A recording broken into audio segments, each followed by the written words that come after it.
Isipin mo to, nasa gitna ka ng isang lungsod na may milyong-milyong tao. May train na hindi nalilate, may robot na marunong magsabi ng thank you, at may internet na mas mabilis pa sa chismis. Yun nga lang, wala kang matawag na kaibigan, wala kang matakbuhan, wala kang mayakap. Sa Japan, hindi lang pagkain at teknolohiya ang binebenta, pati oras, pakikinig, pati pagmamahal. Kung may pera ka, may tatay ka. Kung may pera ka, may kaibigan ka. Kung may pera ka, may pamilya ka. Kahit peke. Ito ang kwento ng bansang sobrang advanced pero naiwan ang emosyon. Isang lipunang mas piniling umupa ng presensya kaysa harapin ang katahimikan.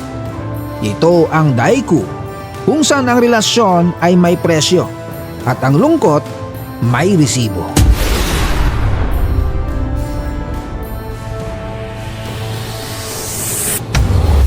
Tito John's TV.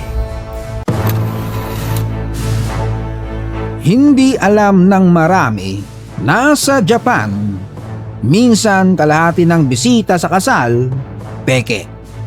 Hindi yan exaggeration.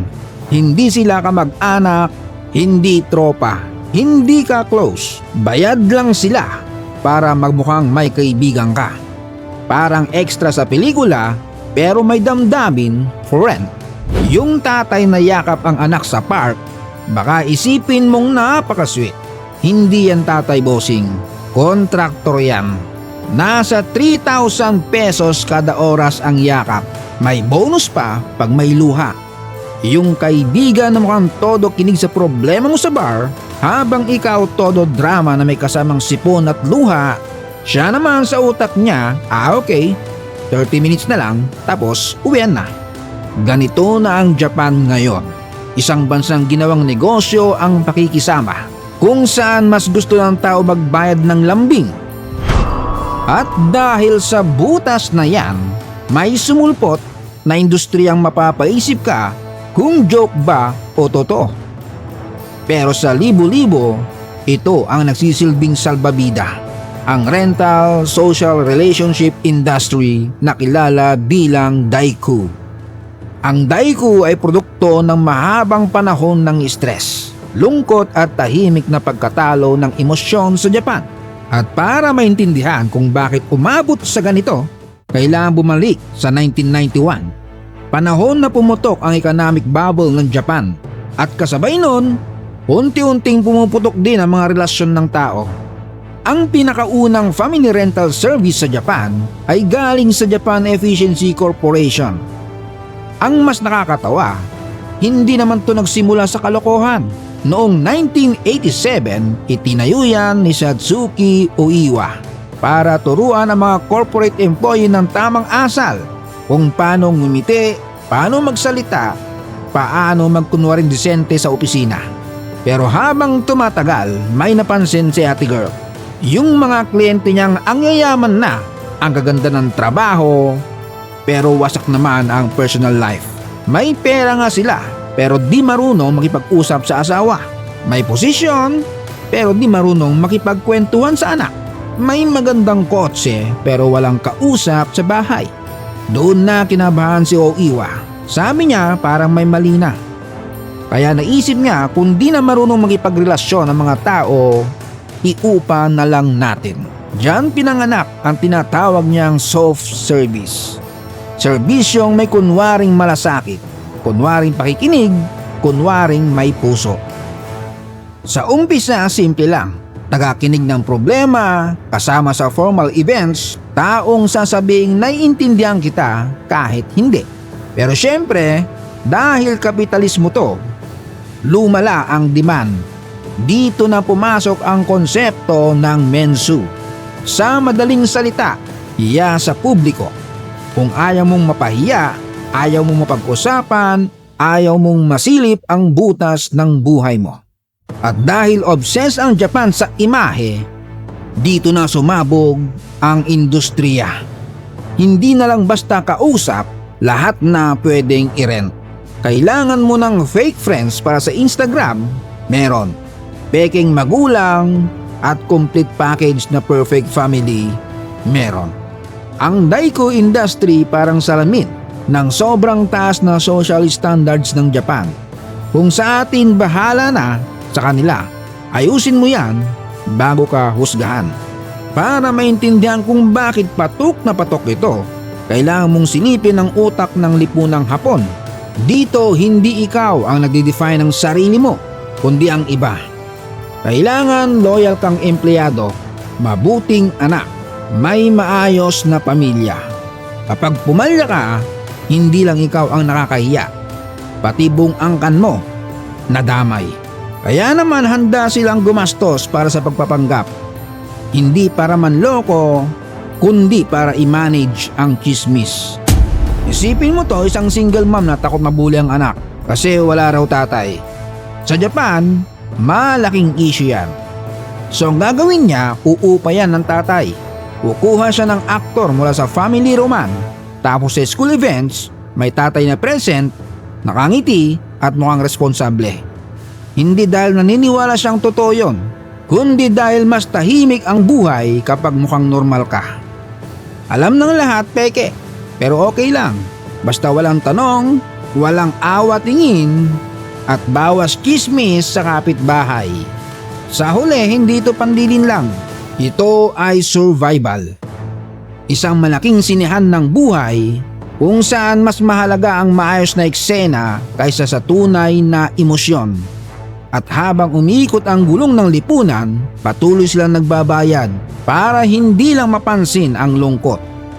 Isa sa pinaka-weird pero pinakapatok na branch ng Daiko Multiverse ay ang Osan Rental.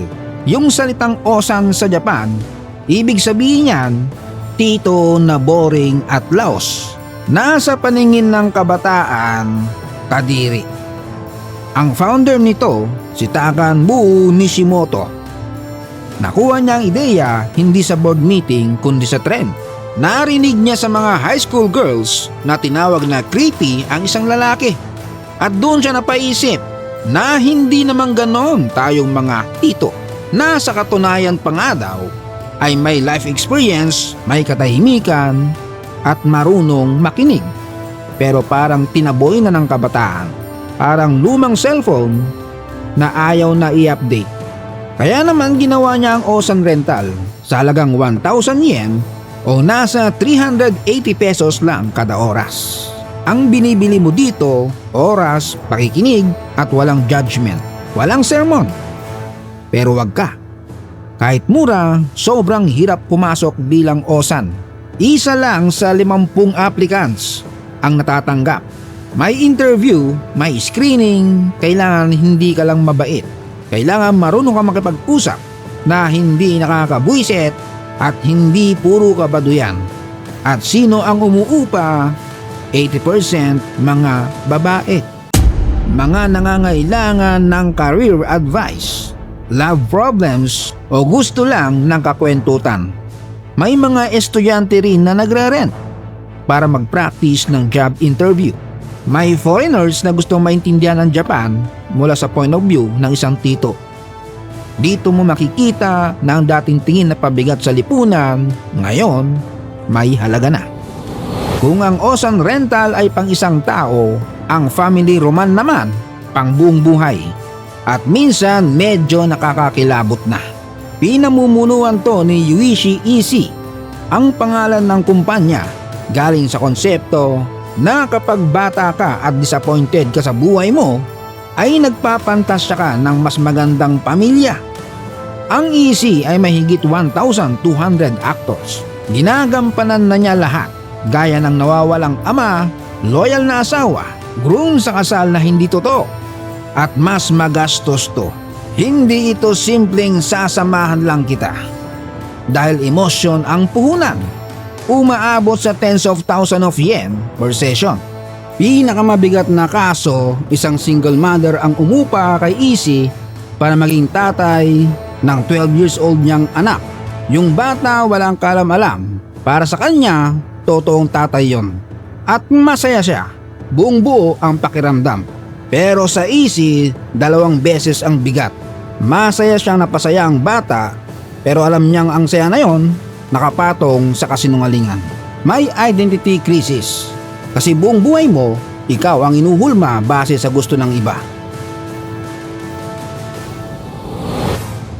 Sa Japan, ang kasal at libing hindi lang emosyonal, political yan. Mas maraming bisita, mas mukhang successful ka. Kaya patok ang sakura industry, ang mga pekeng dumadalo. Hindi ka mukhang kawawa, hindi ka mukhang mag-isa. Sa traditional Japanese wedding, bawal ang kulang sa bisita. May speech dapat ang boss, may barkada dapat. Kung tahimik kang tao o bagong lipat sa city, panic mood ka. Kaya ang family roman, nagbibigay ng bisitang naka-formal, marunong mag-speech, marunong makisabay, hindi nahalata. Ang presyo 10,000 hanggang 20,000 yen kada tao o nasa 3,700 pesos hanggang 7,500 pesos. Plus pagkain at pamasahe, medyo mabigat. Kung gusto mo ng totally fake wedding para lokohin ang magulang mo, abay maghanda ka ng million of yen. Pero ang mas masakit, ang libing. Dahil tumatanda ang Japan at humihina ang community, maraming namamatay na walang dadalo sa libing. At sa Japan, ang tahimik na libing, kahihiyan. Kaya may mga umuupa ng mga nagdadalamhati. Umiiyak sila gamit ang abuloy na pera mo rin. Kahit sa kamatayan, bawal ang mukhang mag-isa. Ang Daiko phenomenon ay parang final boss ng kapitalismo. Hindi na lang gamit ang binebenta, pati emosyon na. Kapag wala na ang pamilya, pera ang solusyon. Order ka ng 3 oras na tatay, 2 oras na kaibigan, 1 gabing may makikinig. Mas okay pa daw to.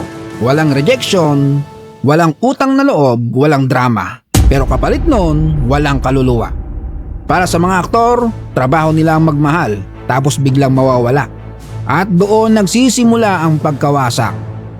May clients na nahuhulog, may nagiging obsessed, at may stalker issues pa. Noong 2021 pa nga, lumabas na pati NHK documentary gumamit ng actors na kunwaring tunay na kliyente. Kasinungalingan na gumawa ng kasinungalingan para ipakita ang kasinungalingan. Ang Daiko industry ay hindi lang kwento ng Japan, babala ito sa buong mundo. Kung umabot ka dito, salamat sa pakikinig. At kung may kausap ka ngayon, kaibigan, kapamilya o kakilala, basta di ka sasabit, yakapin mo habang libre pa. Ako si Tito Jones TV at minsan, ang pinaka-advance na bagay sa mundo ay ang maging tao ulit. Shout out Luisa Olado ng Saudi Arabia, George Pasino from Bantayan Island, Cebu, Jonah Hagad ng Tanawan City, Batangas, May Haison na nasa Saudi at kay Macy Haison, Suazula, Angelica Dubal from Gimba, Nueva Ecija, Llanos and Mendoza family ng Taal, Batangas, Lia Sarmiento from Bagong Silang, Caloocan City, Jedar Lo Beltran from Cubao, QC. Happy birthday kay Mike Gail Dagarag from Dagupan City, Ming Fiong Doy ng Bohol, Ray Ras ng Malate, Manila, Armil Rima from Baybay City, Leyte, at kay Tess Grisenia na nasa San Diego, California. Salamat sa panonood, hanggang sa muli.